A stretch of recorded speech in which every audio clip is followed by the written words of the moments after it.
Bonjour et bienvenue à l'édition Yamoko na lelo KMB News on ezene sengo mingi ya ko présenter les bino tika to fongo la édition lelo na président de la République Félix Antoine Tshisekedi Tshilombo oya clôturé séminaire oyo ya ministère ya défense nationale oyo ezalaki organisé pour na ba militaire ya FARDC bipai wapi ba recommandation ndenge na ndenge pesa mikola lelo asengi na ba soldat mbongwana pe asengi na bakondi ya basoldat basala nyonso babongisa FARDC pe batombola yango selon éthique pe déontologie militaire.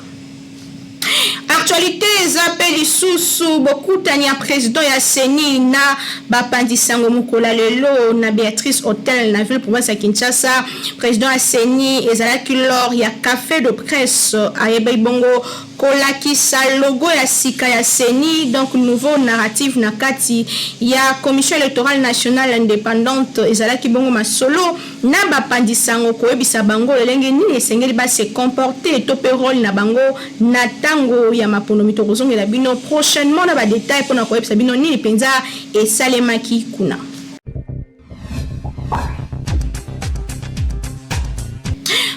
Toujours la présidence de la République, bonne nouvelle pour la bande de quartier Kanluka, Biseka, président de la République démocratique du Congo, Félix Antoine Tshisekedi Tshilombo, Akitaki week-end de l'équipe, Biseka, Ayaki Kolancé, Yemoko, Misala, désenclavement, ya quartier Kanluka, Melitan Molaï, Nakatia, Konyo, kwa Malalikambe, Talibanzela, Ba Pompe, Bongo, na Bongo, et Salama Kindengenini, et Zalaki, na présence, ya Premier ministre, Naba 2, président, ya chambre haute, chambre basse, ya parlement, et Zalaki, Ndengenini, Bolanda, ambiance sur place, na élément autoprobino, awa.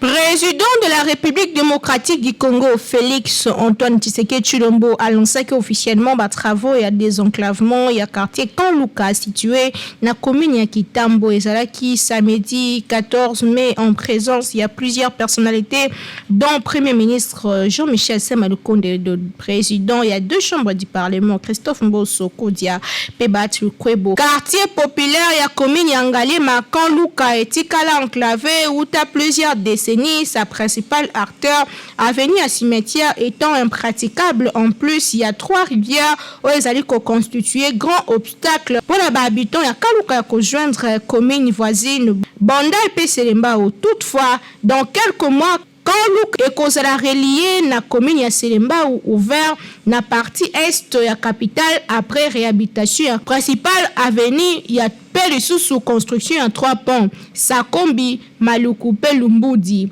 Après qu'on lancé les travaux, chef de l'État a traversé le quartier Kanluka jusqu'au pont Lubundu sur rivière Makelele, escorté la population au bazala qui est belé et que méga infrastructure moko ekozalawana il y a 100 mètres sur rivière Makelele pont Lubundu ekozala la principale voie d'entrée à Kanluka na partie est avenue à cimetière il y a longueur il y a 1300 mètres na 3 ponts ekozala relié na commune Yangalema pe na Selemba ou Bandalungwa Bumbu pe bongo na bongo. Nouvelle y voie publique qui a coûté sur réduire sensiblement babouchon sur avenue Kasavubu ex 24 novembre pour éviter l'an de tour na ba conducteur. Selon équipe technique y a office de voirie et drainage OVD,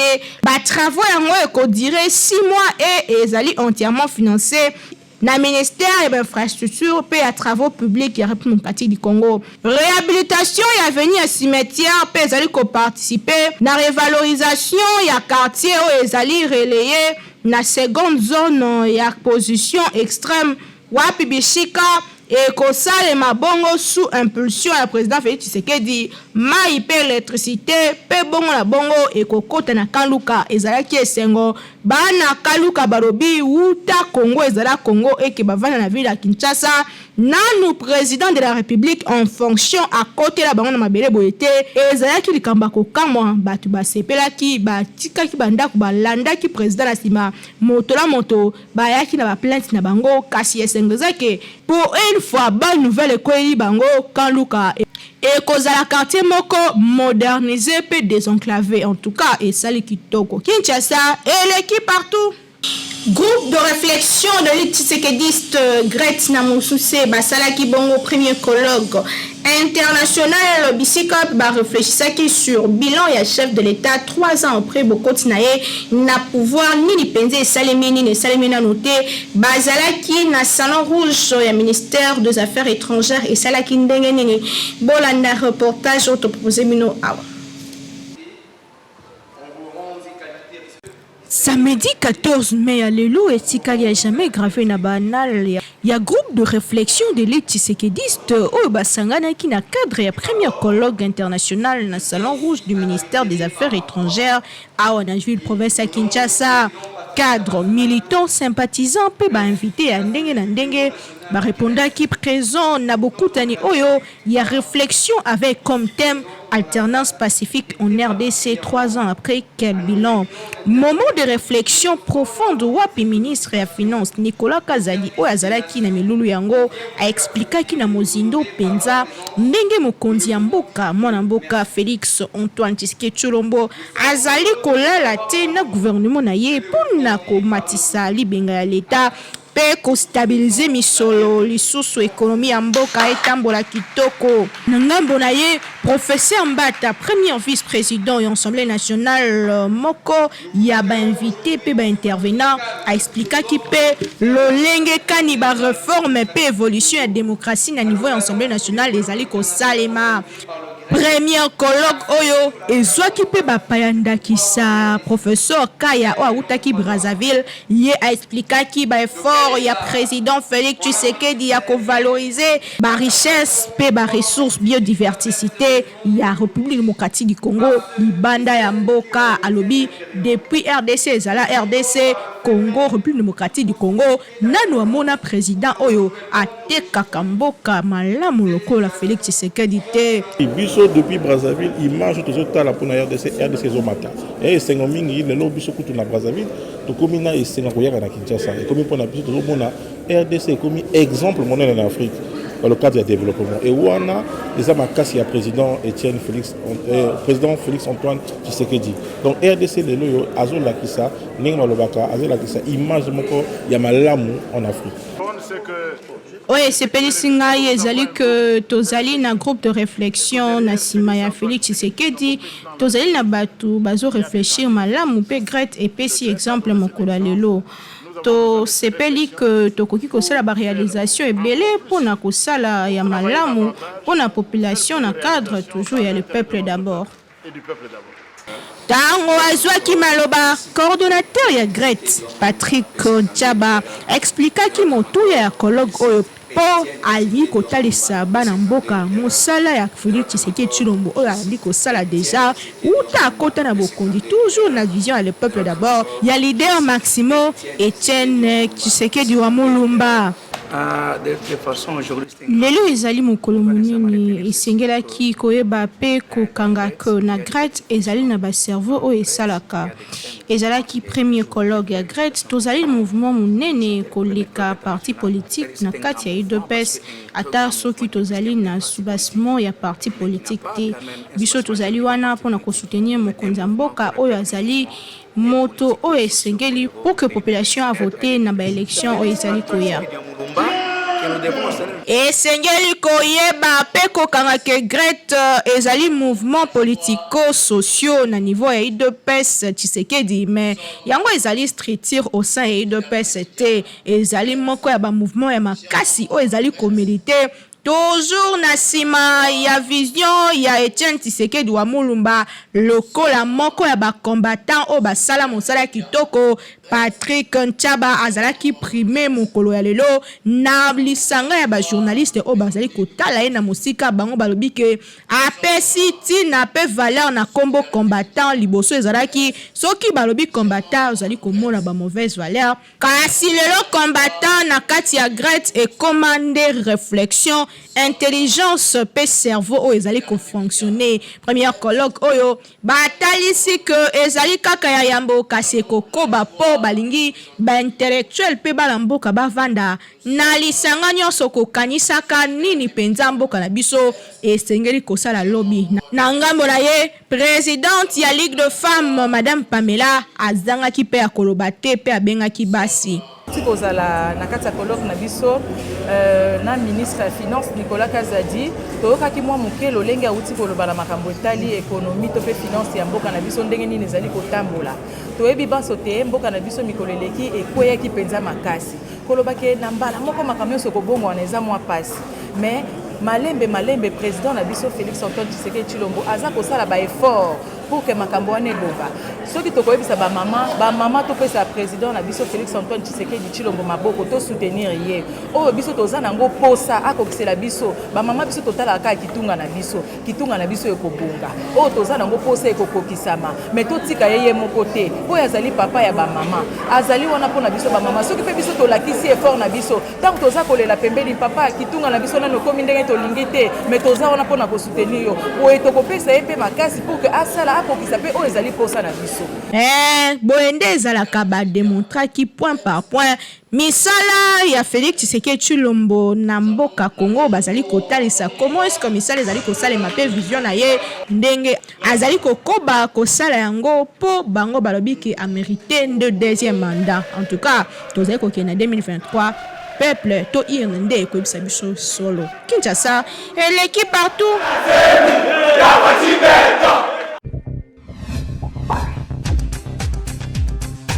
spaghetti roni pe macaroni roni ezotekama partout somba yango na point ya veni na oyo tobosana na kobisa bino te tala bien logo ya Beltesco ezala po yango nde ezopesa bonne santé na libota mobimba bayeli susu bango banani société Beltesco toujours ndenge amesana kosunga population congolaise sikoyo ayeli bino eloko ya motuya tunanga nini ezali bongo spaghetti roni oyo bozali komona ndenge bazali ko présenter biso yango awa ezali produit moko kitoko makasi okoki kolia yango na biloko nyonso oyo olingi Thomson soso viande ya lolenge nyonso tope madesu oyo na Kinshasa tobengaka madeblo oza mobimba bana mikolo tout le monde akozala d'accord na spaghetti oyo roni esengeli koyeba ke pâte alimentaire oyo esalemi na semoule de blé ezali na elengi pe guna ndenge ya kosakana te kasi babosani bino te baye nyonso oyo pe baza batu ya ba nostalgie balela ba macaroni Beltesco acheli bino pe lisusu macaroni roni yango pe lisusu ndenge moko gu ya ndenge ya kosakana te elamba makaka ndenge moko mwa ya muke ya moto etoki oche yango na kati quelques minutes après ebeli bana ya classe ba papa na tongo va kende musala yo pe mama soko ngo kende marché okoki ko beta yango repas moko ya 5 minutes esangisi libota mobimba pe bozali calé na journée bokoya kolia kaka na pokwa vérifiez toujours logo ya Beltesco tango ozali kosomba po ba mwifi na Kinshasa bazali ebele po yango nde ezali ba produit ya qualité supérieure oyo Beltesco a chelibino na marché to offrir bino produit kitoko o babengi spaghetti roni ezali pâte alimentaire à la semoule de blé. Pâte alimentaire à la semoule de blé oyo ezali kaka spaghetti roni oyo esengeli kolesama na mabota na biso maman responsable papa responsable ba étudiant ba coopérant spaghetti ezali kaka moko ezali spaghetti roni oyo ezali la qualité supérieure oyo spaghetti oyo baleka ngo partout tozali na produit msusu babingi ya kitoko makasi babingi macaroni ya Beltesco en tout cas ngala benga ngo kima kinkaka ezala l'habitude ya consommation na bino mikolo nyonso ya kolia macaroni roni na spaghetti roni po ezali biloko oyo ezali kotonga nzoto ezali kopesa biso nzoto makasi po toyeba ko vivre longtemps na mokili ezali cadeau signé Beltesco mwana mama yebela pona kolia biloko ya qualité il faut toujours Beltesco pour yende akanga Kinshasa République démocratique du Congo mobimba ou tabatango ebele ou toloba kité tolobi Kinshasa et l'équipe partout. Le qui est célébré journée internationale ya lumière pour nini et utawapi importance nango na vie ya moto eza nini bolanda to bino élément oyo. Lancé en 2018, mokolo ya lelo mokili mobimbezo célébrer journée internationale de la lumière yango ezalaka promulgué na UNESCO. Journée internationale de la lumière ezalaka célébrer paix et paix sa carole ya jour de lumière na ba domaine o ezali diverses na science na culture na art na éducation na développement durable na médecine na communication pe na énergie. À l'origine rayon laser ezali moko journée à lelonde mokili ezali ko célébrer journée internationale yango ezalaka célébrer chaque le 16 mai en souvenir ya mise au point ya récit du rayon laser na physicien ingénieur Théodore Nemen na 1960. Ezali na kati ya histoire tango Théodore Nemen alongaki pour la toute première fois démonstration ya laser le 16 mai 1960 ayebaki te que précisément yango ezalaki appareil kokai ko servir pe ezalaki kopesa solution moko na ba recherche na ba problème mingi alors eyaka kozala déclaré na presse nde moko na lelo ba multiple applications ezala imposer lokola ba instrument majeur na science au service ya vie quotidienne yango etangaka ba CD et déchiffraka ba code barre et mesuraka ba distance na kati ya mokili na lune yango ezali ko servir na salle d'opération ezali ko kata ba sonde na ba usine ezali pe lisusu kosala makambo ya ndenge na ndenge lumière ezali source ya vie lumière ezali kosala ko batu ba exister pe basala nyonso bakoki kosala na kati ya mokili kasi fo koyeba ke nini nde lumière ezali bongo kasi ce qu'il faut qu'on définir lumière définition ezali simple pe ezali évident définition scientifique lumière ezali phénomène physique ezali ko produire sensation visuelle physique ezali ko déterminer que ezali bongo ba onde électromagnétique esalaka que visuel ezala libre pe moto amona clairement nini ezali autour na ye kasi définition claire ya lumière sur le plan scientifique ezali kaka bongo. Lelo mokili ezali ko célébrer lumière o ezali moko ya ba élément o esalaka que moto a vivre pe azala en bon état to pe en bonne santé partout dans le monde koyeba que lumière ezali kaka te pona komona kasi lumière ebikisaka pe ba maladie mingi na nzoto ezali pe ko rajeunir ezali pe kolonga ba microbe mosusu na kati ya nzoto lumière ezali très importante na vie ya moto surtout na kati ya quotidienne na ye lelo mokili célébrer journée internationale de la lumière Kinshasa et l'équipe partout. Toujours imité mais jamais égalé. KNB News, première chaîne d'actualité en continu. Extrait et émission qui n'occupe politique. Vous avez déjà en ligne la chaîne YouTube Nabiso. Kaskobo Sanate. Qu'on s'abonne pour y ça bien. Je pensais que Yango doit sa population en 2023 parce qu'il y a le qui ont clairement que moko yandenge population ko côté pour na kimia na est tozo kende vers 2023 sa population que ce qui est simbité ezayaki armée ce qui est simbité ezayaki basusu. Non, population d'abord bayebi au moni crépitement de balo et salemi a occasionné la mort de plus de 50 personnes. Et il y a un conflit d'intérêts entre deux bandes armées. Qui était congolais parmi eux? Qui ne l'était pas? Pour clarifier la chose, le peuple sait que Batouazo Bomanana Est pour la Koyiba Bomengo. Batouana Babandi Bongo parce que nous avons eu des dirigeants qui ont vendu des terres, qui ont vendu des forêts, qui ont vendu des mines. Alors vous faites des bêtises et puis vous vous retirez, vous voulez qu'on vienne les arranger. Vous, pour faire des bêtises, vous avez mis 20 ans. Maintenant, vous voulez qu'on corrige toutes vos bêtises là dans 3 ans.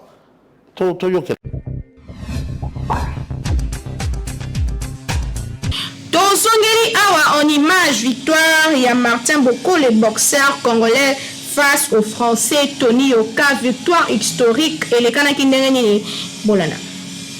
Opposé na français Tony Yoka, jamais perdra moindre combat depuis le début de la carrière naye. Le Congolais Martin Bokole azwaki le komo ya ko s'imposer face à adversaire naye mokolo ya samedi 14 mai 2022 na Score Hotel Arena de Paris. Au terme d'un combat dominé par international congolais, le petit frère Yamakabu Ilunga infligé à Yoka sa première défaite de carrière après plus de 10 rounds. Martin Bokole apporta qui publiquement drapeau à la République démocratique du Congo supérieur devant son adversaire. Ba compatriote nyonso d'origine congolaise bazalaki na esengo mingi en présence ya Makabu Ilunga oyaki ko assister ndeko na ye Martin Bokole akreaki sensation na France liboso ya ba milliers de Français oyo bayaki ko soutenir Tony Yoka. To rappelle que Bokole a prometaki de fait l'adversaire na ye depuis ba mois eleki en disant que ye azali force sans mesure. Plusieurs sorties médiatiques na ya bande ko créer polémique makasi. Combat elanda maki na mokili mobimba kasi mingi na République démocratique du Congo wapi bana mboka basepelaki na yango makasi komona mwana mboka Martin Bokole kotombola drapeau ekolo Congo. Congo ezali kaka football te, Congo ezali pe ba sport ya ndenge na ndenge. En tout cas esali plaisir makasi komona drapeau ya Congo kotombola lisusu boye po Congo ezali na ba potentialité ya ndenge na ndenge. En tout cas kitoko makasi. Kinshasa et l'équipe partout tout puissant Mazembe azali bongo écarté na compétition lors ya match retour ou betamaki à domicile et salemaki ndenge ni ne pesi pasi pe ma bolanda image pe commentaire oyo. Pas de finale pour na tout puissant Mazembe ya Lubumbashi ba Corbeau bazalaki éliminé na Coupe de la Confédération après qu'on a battu en match retour. Pas de finale pour na tout puissant Mazembe ya Lubumbashi ba Corbeau bazali éliminé na Coupe de la Confédération après qu'on a battu en domicile en match retour 4-1, c'est dimanche 15 mai, na club marocain et Renaissance sportive de Berkane. Le tout-puissant Mazembe, bango bakendaki na Maroc en avance d'un but obtenu à domicile. Après début un match plutôt correct, TP Mazembe a concédé qui ouverture et score na 8e minute. Na encaissé but au Salemaki, mais au moins le Congolais va revenir qui na score 3 minutes plus tard grâce à Philippe Kinzumbi. À la 11e minute, il y a G, alors que Nyon se allait kotambo la malam pour la Bakorbo. Défenseur ya tout puissant Mazembe qui exclut Nagé suite ya carton rouge oyo a évité quitter alors que Nyon Sezaki malam pour le Corbeau défenseur ya tout puissant Mazembe qui exclut Nagé suite ya carton rouge oyo a évité quitter. En effet Azaki expulsé na komenanse o amenasa ki arbitre central expulsion yango yaki ko pénaliser équipe na ye ba marocain bango baki ko inscrire 3 buts mususu coup sur coup dans penalty pourtant ainsi o même score na 4 buts à 1. Avec défaite wana ba Corbeau ba ko participer te na finale o ko salema le vendredi 20 mai prochain na Nigeria entre Orlando Pirates d'Afrique du Sud et ba Renaissance sportive de Berkane du Maroc. En tout cas et ceux qui a pour na TP Mazembe mais bazaki makasi pe ba joueur qui kitoko Kinshasa et l'équipe partout. Les éditions le 16 mai 2022 nous avons présenté les merci l'équipe technique et rédactionnelle Saki Mosaki Toko na bino nyo so balandi biso partout dans le monde. Merci mingi to kutane très prochainement on a souci mon quoi servir bino en tout cas botika la fidèle pour biso toujours wana pour nous informer bino d'une manière très très professionnelle. Bye.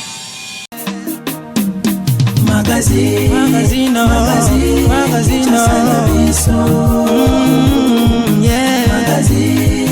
Magazine Kinshasa na biso réalité ya banaki réalité ya banaki no